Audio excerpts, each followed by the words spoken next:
Hello बच्चों, welcome to विरासत academy. विरासत एकेडमी के ऑनलाइन ई लर्निंग प्लेटफॉर्म पर आप सभी का स्वागत है बच्चों। तो आज के इस सेशन में हम बात करने वाले हैं सीयूईटी से रिलेटेड कुछ ऐसे चीज़ों के बारे में जो आपको आई गेस कि नहीं पता होगा।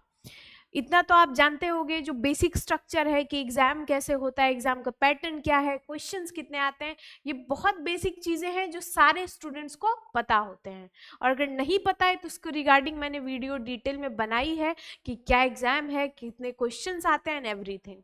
बट आज के सेशन में मैं ये वीडियो तुम्हारे लिए इसलिए लेकर आई हूँ क्योंकि अक्सर क्या होता है, तुमने अपनी प्रिपरेशन स्टार्ट कर दी, तुम अच्छे से तैयारी करने लग गए, बट सबसे जो मेजर गलती हम लोग करते हैं, हमें यही नहीं पता होता है कि एग्जाम की रिक्वायरमेंट क्या है, क्या ऐसे इंपॉर्टेंट पॉइंट्स हैं जो तुम मिस आउट करते हो और इतनी तुम्हारी तैयारी के बाद भी तुम्हें अच्छे कॉलेजेस नहीं मिलते हैं। तो कुछ बहुत ऐसे इंपॉर्टेंट एस्पेक्ट है, इसलिए मैं ये वीडियो लेकर आई हूँ कि तुम्हें ये पता होना चाहिए। कुछ महीने तुम्हारे बचे एग्जाम को लेकर, तो अब कुछ ऐसे इंपॉर्टेंट चीज़ें हैं जो तुम्हें पता होना चाहिए। कैसे तुम सब्जेक्ट कॉम्बिनेशन फिल करोगे, किस तरीके से तुम्हें अपनी प्रिपरेशन स्टार्ट करनी है, इसके रिगार्डिंग बहुत सारे ऐसे फैक्ट्स हैं जिसके बारे में आज हम डिस्कस करने वाले हैं। ओके, तो चलिए वीडियो स्टार्ट करते हैं। बट जिन्होंने सब्सक्राइब नहीं किया है, सब्सक्राइब टू आवर चैनल, ऐसे ही तुम्हें कॉन्टेंट्स देखने को मिलेंगे। तो चलो, अब सबसे मैं पहले तुम्हें बता दूं कि जैसा तुमको पता होगा कि सीयूईटी सिर्फ एक तुम कहते हो ना कि जस्ट एक एग्ज़ाम है, एक नॉर्मल कंपटीशन की तरह इसको एग्ज़ाम देने बैठ जाते हो। एग्ज़ाम तो नो डाउट कि कंपैरेटिवली इजी होता है, कुछ ऐसा बहुत टफ एग्ज़ाम नहीं है ये, लेकिन कुछ बेसिक गलती हम लोग करते हैं जिस वजह से हमारा अच्छा कॉलेज मिस आउट हो जाता है ना। तो सबसे पहले समझते हैं कि सीयूईटी जो है वो more than just an exam है। कैसे? अब देखो, बहुत सारी यूनिवर्सिटीज़ हैं जो कि अपनी प्रेफरेंस सीयूईटी के थ्रू, सीयूईटी के स्कोर के थ्रू एडमिशन देते हैं। और लेट मी टेल यू, बहुत सारे यूनिवर्सिटीज़ में आज के टाइम पे जो भी इंडिया के टॉप यूनिवर्सिटीज़ हैं, तुम डीयू की बात कर लो, बीएचयू की बात कर लो, जेएनयू की बात कर लो, हैदराबाद यूनिवर्सिटी की बात कर लो, जामिया की बात कर लो, जिस भी यूनिवर्सिटी की बात कर लो, सब सीयूईटी के थ्रू ही एडमिशन लेते हैं। पहले हर यूनिवर्सिटी का डिफरेंट एग्जाम होता था, ठीक है, तुम्हें पता है। तो अब सिर्फ ये एक प्रेफरेंस कोड नहीं है जो सीयूईटी देख रही है। तुमको क्या चाहिए? टॉप कॉलेज में एडमिशन चाहिए ना। यूनिवर्सिटीज बहुत सारी हैं, बट उन सारी यूनिवर्सिटीज में टॉप यूनिवर्सिटीज में हमें जाना है।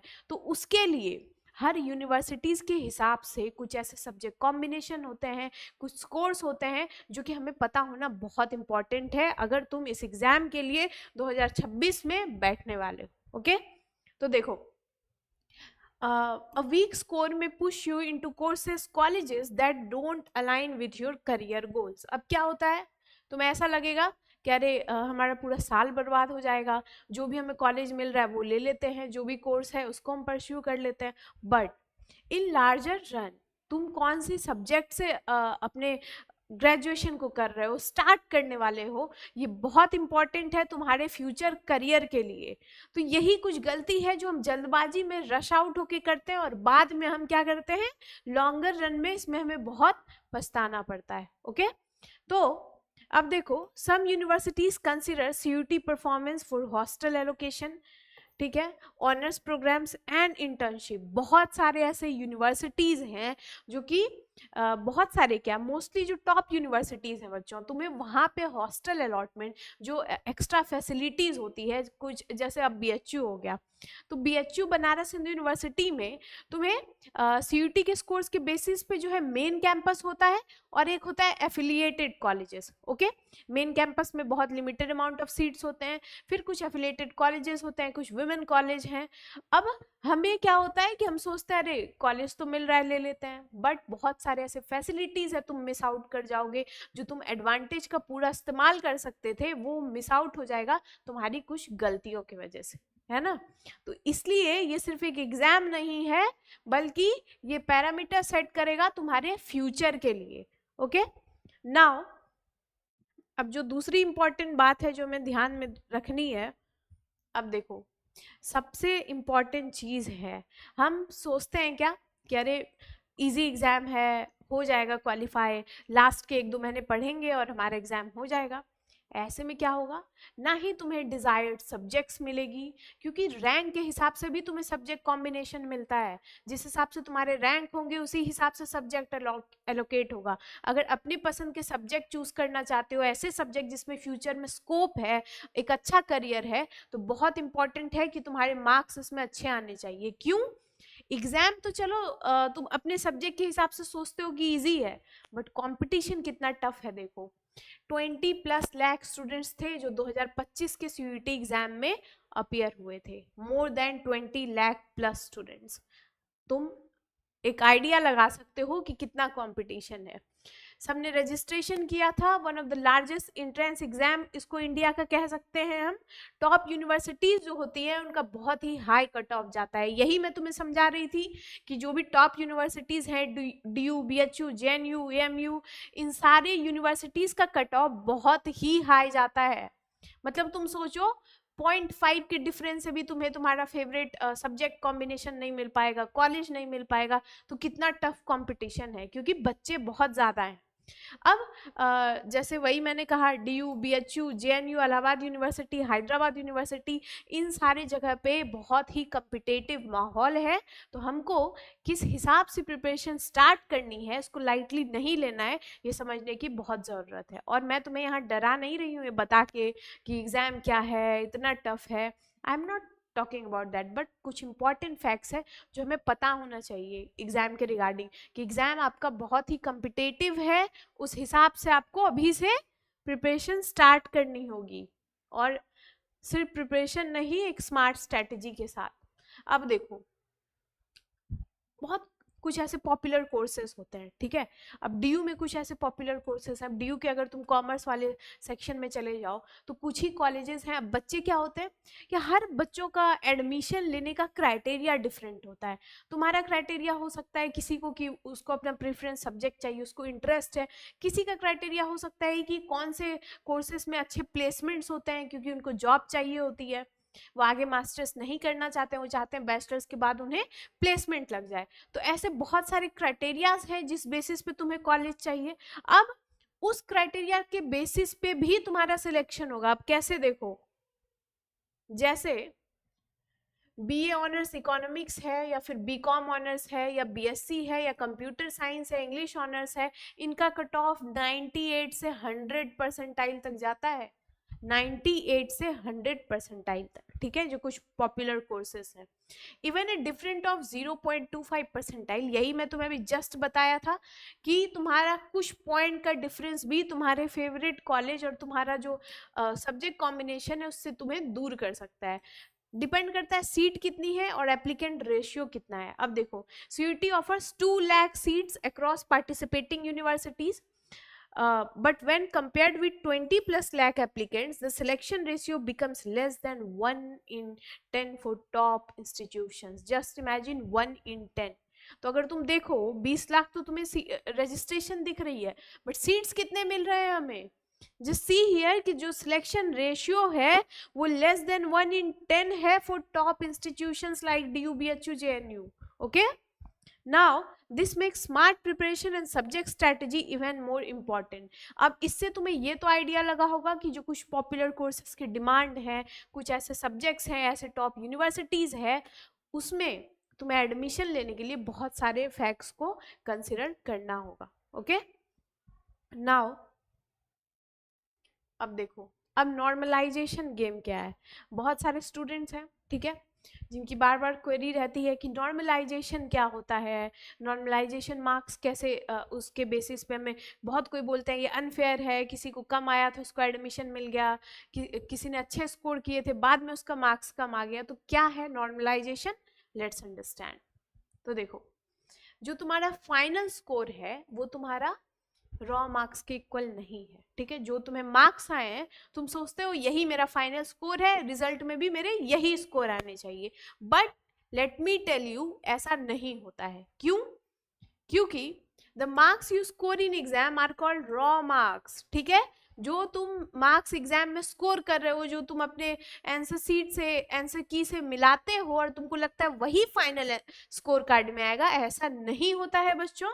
Okay, CUET does not use raw marks directly to decide your percentile। तुम्हारे परसेंटाइल को डिसाइड करने के लिए डायरेक्टली तुम्हारा रॉ मार्क्स नहीं देखा जाता है, बल्कि instead NTA applies a normalization process so that all students are judged fairly regardless of the exam slot they wrote। अब normalization क्या है, जैसे देखो तुम्हारे जो पेपर है, जैसे कि इंग्लिश का पेपर है, ठीक है, अब डिफरेंट सेट्स में एग्जाम होता है। तुम्हारे टाइम पे तुम्हारे स्लॉट पे क्वेश्चन इजी आ गया, किसी और के स्लॉट पे क्वेश्चन टफ आ गया, तो इस हिसाब से मार्क्स को कैलकुलेट किया जाता है, जो ओवरऑल तुम्हारा स्कोर कार्ड बनेगा कि वो फेयर ट्रीटमेंट से हो, मतलब जस्टिस के साथ हो, जिसका इजी क्वेश्चन आया था उसको एडवांटेज ना मिले और जिनका हार्ड क्वेश्चन आया था उनके लिए वो डिसएडवांटेज ना मिले। इसलिए एक नॉर्मलाइजेशन स्कोर बनाया जाता है दोनों एग्जाम की डिफिकल्टी लेयर को कंपेयर करते हुए कि कितने मार्क्स तुम्हें फाइनल स्कोर कार्ड में दिखेंगे, जो कि होते हैं नॉर्मलाइज्ड मार्क्स। ओके, ताकि जो तुम्हारा प्रोसेस है वो फेयर हो। ठीक है, समझ गए तुम? चलो, अब ये तो समझ आ गया कि तुम्हारा फाइनल स्कोर जो है is not equal to your raw marks. ठीक है, जो मार्क्स तुम एग्जाम में स्कोर करोगे वो तुम्हारा डिसाइड नहीं करेगा परसेंटाइल क्या है, बल्कि जो एग्जाम का डिफिकल्टी लेवल है उस बेसिस पे हम देखेंगे कि किस तरीके से हमारा स्कोर कार्ड बाद में जो तुमने स्कोर कैलकुलेट किए हैं नॉर्मलाइजेशन के प्रोसेस के बाद, वो स्कोर कभी आपके घट सकते हैं, कभी बढ़ सकते हैं। ओके, अब देखते हैं जो सबसे इंपॉर्टेंट चीज मैं तुमको आज बताने वाली हूँ। ठीक है, यही तुमको मैंने बताया था, हम सबसे बड़ी गलती करते हैं सब्जेक्ट सिलेक्शन में। ठीक है, सब्जेक्ट के कॉम्बिनेशन में कि कैसे हमें सब्जेक्ट्स लेने चाहिए। अब जस्ट इमेजिन कि तुम सोचते हो कि तुम्हें DU में एडमिशन मिल जाए, ठीक है, तुमने सब्जेक्ट कॉम्बिनेशन ही ऐसे रखे हैं कि उसके क्राइटेरिया में ही नहीं आएगा, डिस्पाइट कि तुम्हारे मार्क्स बहुत अच्छे आ गए CUET में, बट स्टिल तुम एलिजिबल नहीं रहोगे अगर तुमने हर यूनिवर्सिटी, हर कॉलेज के हिसाब से उसका सब्जेक्ट लिस्ट, उसका सब्जेक्ट क्राइटेरिया क्या है पर्टिकुलर कोर्स के लिए, ये नहीं देखते हो। तो जब भी तुम फॉर्म फिलअप करोगे या इवन अभी ही प्रिपेयर करना स्टार्ट कर रहे हो, तो तुम अभी से गलत चीजें प्रिपेयर मत करो। जो सब्जेक्ट है ही नहीं तुम्हारे उसमें, तुमने उसको ऐड कर दिया और बहुत अच्छे स्कोर ले आए और बाद में कहोगे मैंने तो अच्छा स्कोर लाया था फिर भी मेरा एडमिशन नहीं हुआ। यही मैं कह रही थी कि यही कुछ चीजें हैं जो तुम्हें नहीं पता होता है, जो कि मैं आज बताने वाली हूँ। Not all subjects carry equal weight. Each university and course has specific subject requirements in CUET. जैसे कि मान लो कोई बीकॉम ऑनर्स कर रहा है, तो जैसे सब्जेक्ट अकाउंटेंसी है, मैथ्स है, इकोनॉमिक्स है, इसका बहुत ज़्यादा इंपॉर्टेंस रहेगा। अगर तुमने किसी भी एक सब्जेक्ट को एक्सक्लूड कर दिया तो समझो कि तुम शायद एडमिशन भी तुम्हें नहीं मिल पाएगा, डिस्पाइट कि तुमने कोई और सब्जेक्ट ली हो और तुम्हारे मार्क्स अच्छे आए हो। तो हर कोर्स, हर यूनिवर्सिटी में जहाँ पे आप एडमिशन लेना चाहते हैं, आपको देखना होगा कि उसमें उसके एलिजिबिलिटी क्राइटेरिया में कौन कौन से सब्जेक्ट मेंशन है, उस हिसाब से सही सब्जेक्ट कॉम्बिनेशन का चुनाव करिए। ओके, चलो,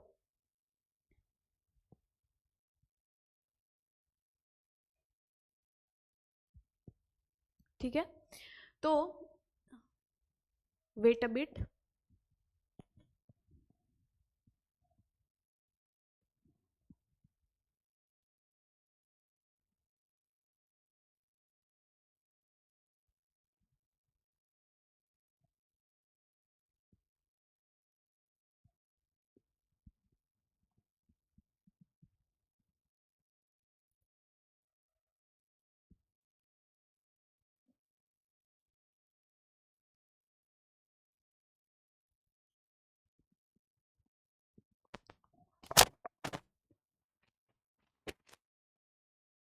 तो बच्चों देखो, कुछ टेक्निकल एरर था। अब देखते हैं कि क्या मैं बात कर रही थी कि जो तुम्हारा सब्जेक्ट कॉम्बिनेशन है वो बहुत ही इंपॉर्टेंट है। क्यों? क्योंकि अब देखो, अगर तुमने रॉन्ग चॉइस किया तो तुम्हारा कट ऑफ भी जो है क्या होता है कि हमने अभी मैंने क्या बताया, जैसे बीकॉम ऑनर्स तुम्हें लेना है दिल्ली यूनिवर्सिटी में, तो उसके लिए कुछ स्पेसिफिक और भी कोर्सेज सब्जेक्ट्स हैं, जैसे कि इकोनॉमिक्स है, मैथमेटिक्स है, बिजनेस स्टडीज़ है।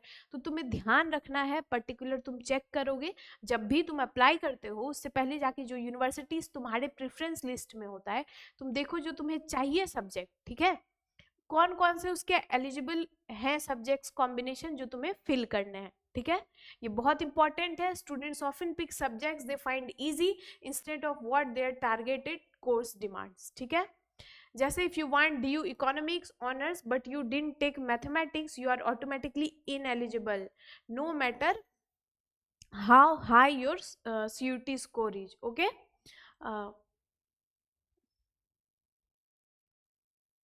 ठीक है, तो कितने भी तुम्हारे स्कोर हाई हो कोई फर्क नहीं पड़ता है, अगर तुमने जो तुम्हारा, जैसे अभी मैंने बताया DU में अगर तुम्हें इकोनॉमिक्स चाहिए तो जरूरी है कि तुम्हारे मैथमेटिक्स तुम्हारा होना चाहिए। अगर तुमने मैथमेटिक्स नहीं रखा है तो तुम्हारे कितने भी अच्छे स्कोर आ जाएंगे फिर भी तुम एलिजिबल नहीं हो, है ना। तो ये कुछ बहुत ही इंपॉर्टेंट पॉइंट्स थे बच्चों जो कि आपको नहीं पता होता है CUT से रिगार्डिंग। तो अगर आप लोग CUT 2026 के लिए प्रिपेयर कर रहे हैं तो आज जो जो मैंने बातें तुम्हें बताई है कि सब्जेक्ट कॉम्बिनेशन कैसे रखना है, तो अभी अभी ही मैंने ये क्यों बताया, क्योंकि तुम अभी से अपनी तैयारी स्टार्ट करोगे तो जो सब्जेक्ट इंपॉर्टेंट है बच्चों, जो तुम्हारे प्रेफरेंस कॉलेज यूनिवर्सिटी लिस्ट में आते हैं, उन्हीं को पढ़ो स्पेसिफिकली, ठीक है। तो अपनी तैयारी स्टार्ट करने से पहले तुम जाके चेक करो जो सब्जेक्ट इंपॉर्टेंट है तुम्हारे लिए उनको पढ़ो, ताकि तुम सारी मेहनत कर दो और पता चला तुम्हें एडमिशन ही नहीं मिल पाया। तो ये कुछ बहुत इंपॉर्टेंट पॉइंट्स हैं। इससे रिलेटेड तुम्हें जो भी CUT 2026 से रिलेटेड डाउट्स हैं, जो भी क्वेरीज है, तुम कमेंट सेक्शन में बता सकते हो। तो हम तुम्हारे लिए वीडियो लेकर आएंगे जिसमें तुम्हारे सारे डाउट्स और क्वेरीज सॉल्व होंगे। और जो भी बच्चे CUT 2026 के लिए प्रिपेयर कर रहे हैं, कमेंट सेक्शन में जल्दी से बताओ कि कौन कौन प्रिपेयर कर रहा है, कौन से सब्जेक्ट तुम चाहते हो, कौन सी यूनिवर्सिटी तुम्हारी ड्रीम यूनिवर्सिटी है। So I see you in the next video. Bye bye, take care.